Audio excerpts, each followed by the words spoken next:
Você gasta toda a sua energia, o seu coração acelera, o seu corpo sua, mas quando você olha para o lado, a paisagem não mudou nada. 5 anos atrás, você estava no mesmo lugar emocional, financeiro ou espiritual. E hoje, você ainda está aqui. Eu sei o que é isto. Eu não acho, eu sei. Eu conheço o peso dessa estagnação. Eu sei o que é estar no meio dessa névoa e sentir que a vida é um terreno plano onde nada cresce. Muitas vezes, a gente ouve que basta ter fé, basta fazer a coisa certa e a graça virá como uma chuva torrencial. Mas, e quando você faz tudo certo? E quando você cumpre as regras, quando você é honesto, quando você se entrega, e a graça parece um destino distante que nunca chega ao seu porto? A angústia de quem tenta e não vê resultados é uma das dores mais silenciosas e cruéis que existem. Você olha para as redes sociais, olha para a vida de outras pessoas e vê movimentos, vê avanços, vê frutos. E a pergunta que martela na sua cabeça, aquela que você nem tem coragem de fazer em voz alta, é: por que enquanto outros sobem, eu continuo ancorado no mesmo chão frio? Por que é que o degrau deles parece um trampolim e o meu degrau parece uma cela?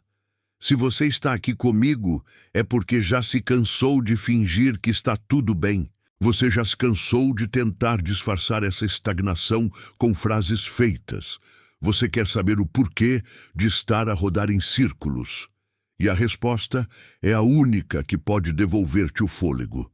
O problema não é que Deus se esqueceu de ti.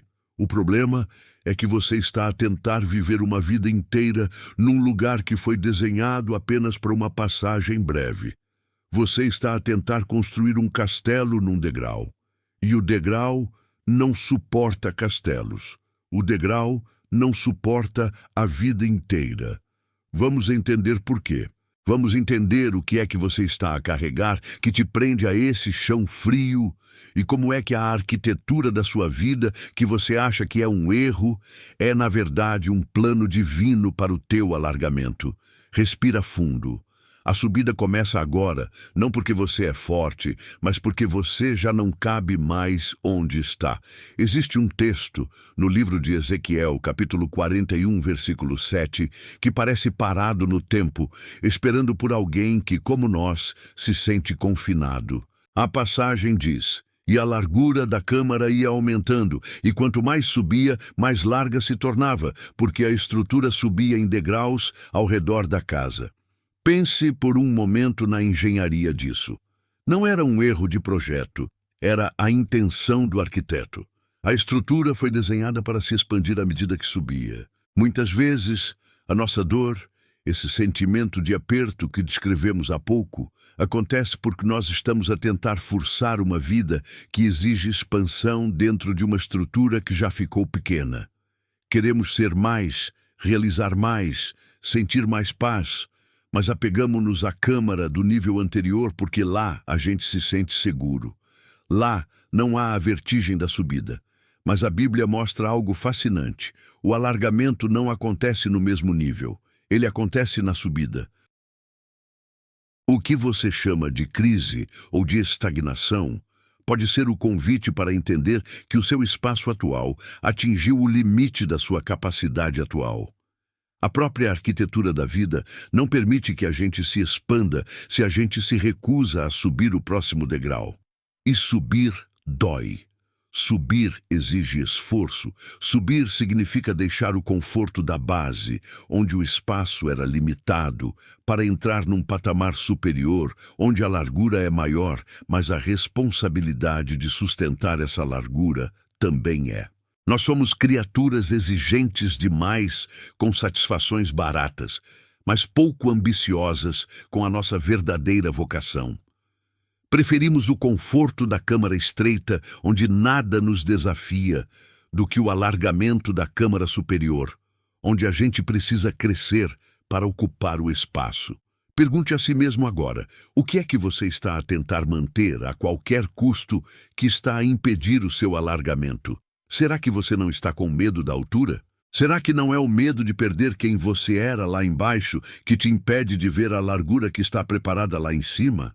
Não é que a sua vida não tenha espaço, é que você está a tentar viver o seu destino no andar de baixo. E aqui está a chave. O degrau não é o seu destino, ele é apenas o meio. Ninguém mora num degrau. Você sobe nele, firma o pé e passa para o próximo nível. Se você sente que a sua fé está sufocada, não é porque ela diminuiu. É porque ela cresceu e o lugar onde você a colocou já não a comporta mais. Agora, se a arquitetura exige a subida e a promessa é o alargamento, por que é que sentimos que, não importa o quanto nos esforcemos, os pés parecem colados ao chão?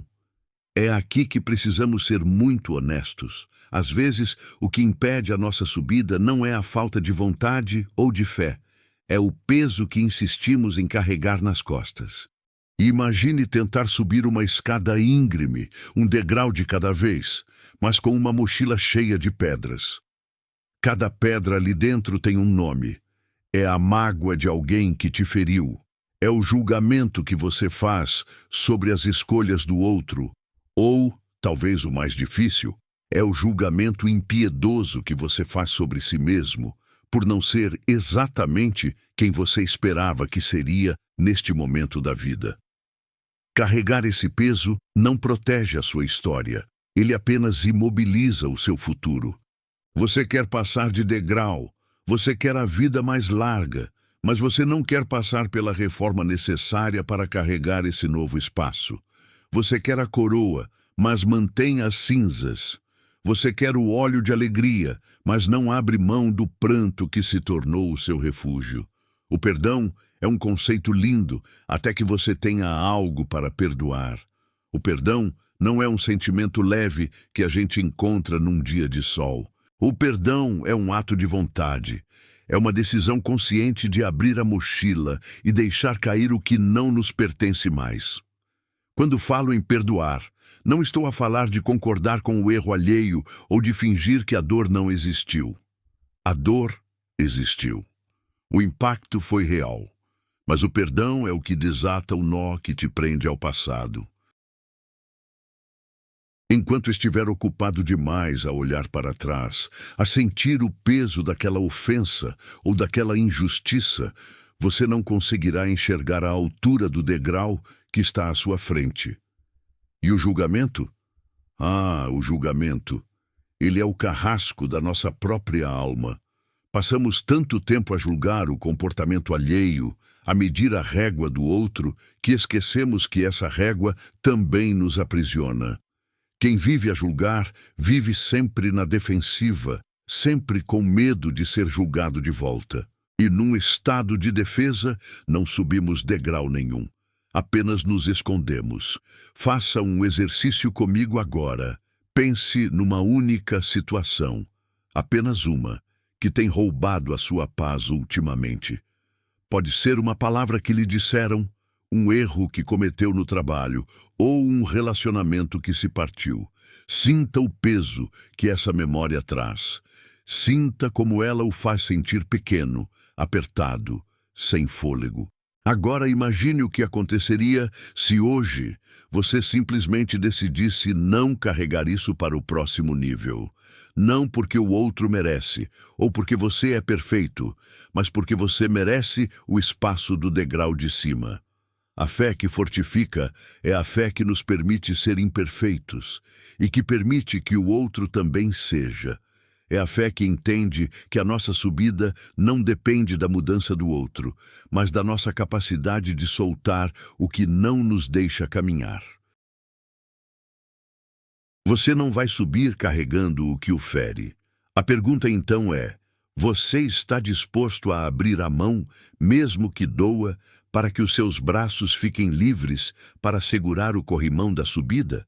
Não há como expandir o templo se você insistir em manter os escombros do nível anterior dentro dele. A reforma íntima é o preço do seu novo espaço. Muitas vezes, idealizamos a fé como se ela fosse um escudo mágico que nos protege de todo o impacto. Como se, ao decidirmos subir os degraus, a neblina se dissipasse instantaneamente e o caminho ficasse claro, iluminado e sem pedras. Mas a verdade, e preciso ser muito honesta com você sobre isso, é que a fé não serve para eliminar a névoa. A fé serve para que possamos caminhar dentro dela sem perder o rumo. Lembro-me de momentos da minha própria trajetória, seja nas noites em claro, encarando os desafios profissionais, ou nas dificuldades que a vida pessoal nos impõe, em que me sentia exatamente assim, sem ver um palmo à frente. A tentação nesses momentos é parar, é sentar na base do degrau e esperar que o tempo resolva. E quando a gente para, o frio aumenta. A névoa parece ficar mais densa. O que esquecemos é que a névoa, por mais densa que seja, é apenas vapor. Ela não é sólida. Ela não tem o poder de te parar, a menos que você dê a ela esse poder através da sua imobilidade.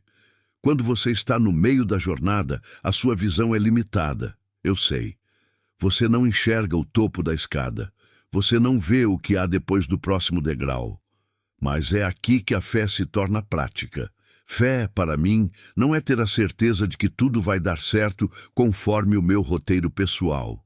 Fé é a coragem de dar o próximo passo, mesmo que o chão sob o meu pé pareça incerto. Se você está paralisado pelo medo do que pode acontecer na próxima semana, no próximo mês, ou diante de um processo que não caminha, entenda uma coisa: a sua ansiedade não está construindo o seu futuro. Ela está apenas consumindo a energia que você deveria estar usando para subir. Eu aprendi que quando a névoa chega a esse ponto em que eu não sei mais o que fazer, a melhor pergunta a me fazer não é por que isso está a acontecer, mas sim, o que é que eu posso fazer de concreto hoje, aqui, neste degrau, que me aproxima um pouco mais do que eu desejo? É um passo de cada vez. É um processo, não um salto. E acredite em mim, quando você se mantém em movimento, quando você não permite que o medo te paralise no degrau de baixo, algo muda. Não é que o mundo lá fora mude instantaneamente, mas você muda. O seu fôlego melhora, a sua percepção aguça-se.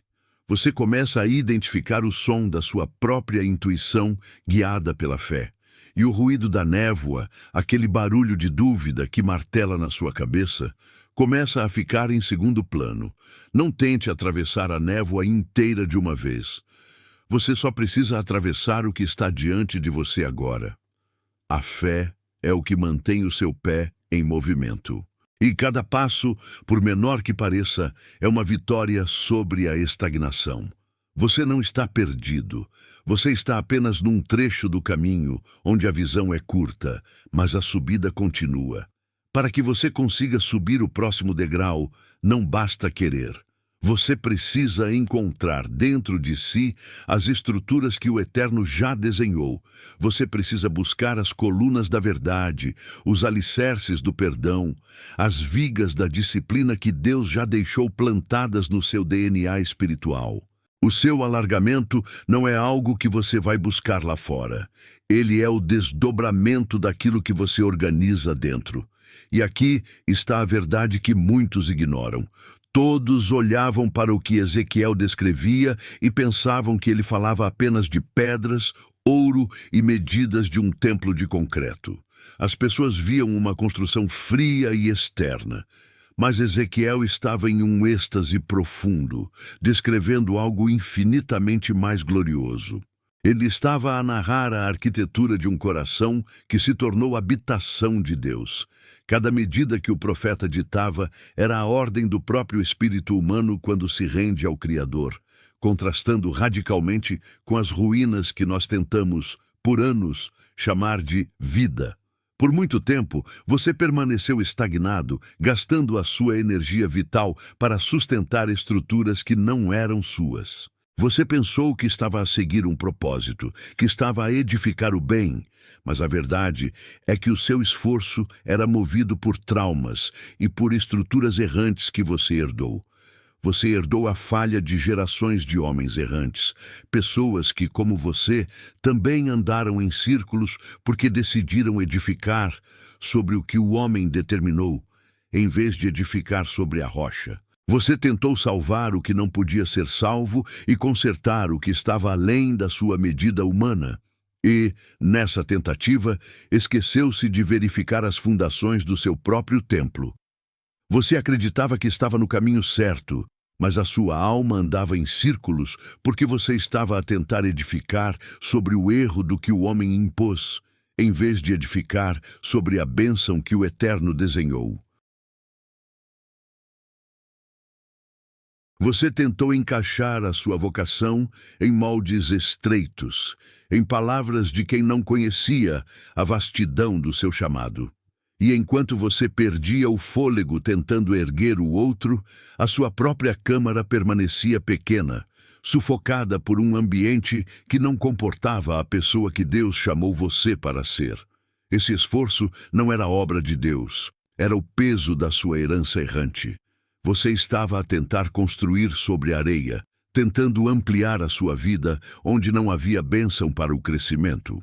Mas perceba, Deus tem algo muito maior. Para você subir, você precisa dessa reforma íntima, porque o que Ele preparou para você é vasto demais para ser contido pelas limitações que lhe foram impostas pelo homem. A verdadeira reforma começa quando você solta o que o homem determinou e abraça a medida de Deus. Cada vez que você escolhe a disciplina da fé, em vez da paralisia da tentativa vã, você está a colocar um tijolo de adoração na sua fundação. Você descreve a sua identidade através da forma como você organiza o seu interior diante do Eterno. Lembre-se, o degrau onde você está hoje não é um erro de percurso, nem uma punição. Ele é o lugar exato onde a sua estrutura está a ser calibrada. Você precisava desta altura para ter a visão que tem agora. A estreiteza do degrau foi a proteção de Deus, garantindo que você se tornasse alguém forte o suficiente para sustentar a largura que virá. Pare de lutar contra o desenho da sua própria alma. A sua subida não é uma corrida para fugir de si mesmo. É a construção paciente de quem você nasceu para ser. A névoa não se dissipou porque o tempo mudou. Ela se dissipou porque você finalmente começou a ver o templo glorioso que habita em você. Você não precisa mais do escudo mágico, porque agora você tem a estrutura. O seu interior, que antes parecia um lugar de confinamento, tornou-se, degrau por degrau, o seu lugar de habitação divina. Você já não é a pessoa que começou este caminho. Você não está mais no chão frio da dúvida. Você está no degrau de firmeza, pronto para o próximo patamar. Onde quer que você esteja agora, olhe para dentro. A estrutura está lá. Olhe para o seu coração. Ele está em ordem. A subida não termina aqui, porque a largura de Deus não tem fim. Finalmente você entende. Você não estava perdido. Você estava apenas a ser esculpido, degrau por degrau, para habitar a grandeza que Ele sempre reservou para você.